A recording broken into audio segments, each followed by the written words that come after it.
এক বিশাল আরশোলা কৃষককে তার ভিতরে টেনে নেয় এবং তার চামড়া পরে মানুষের ছদ্মবেশে বাইরে আসে।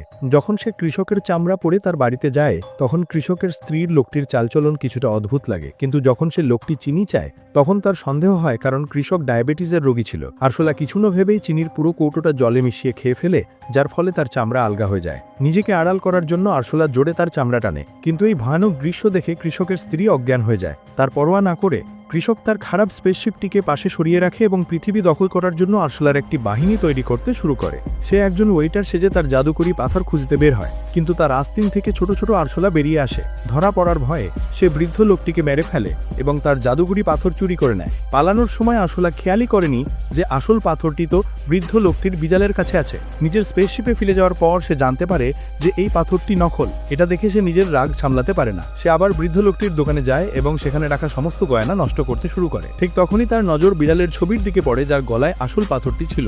এখন সে পুরো খেলাটা বুঝে ফেলেছিল, তাই সে কিছু না ভেবেই বৃদ্ধ লোকটির বাড়ির দিকে রওনা হয়।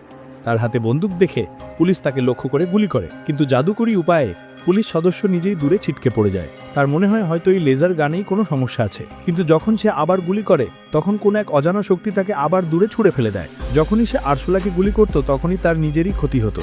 নিজের জাদুকরি শক্তির সুযোগ নিয়ে আরশোলা সেই বিড়ালটির কাছে পৌঁছে যায়, কিন্তু এর আগে যে সে সেই জাদুকরি পাথরটির ভুল ব্যবহার করত পুলিশ তাকে থামিয়ে দেয়, কিন্তু চালাক আরশোলা বরাবরের মতো পালিয়ে যায়।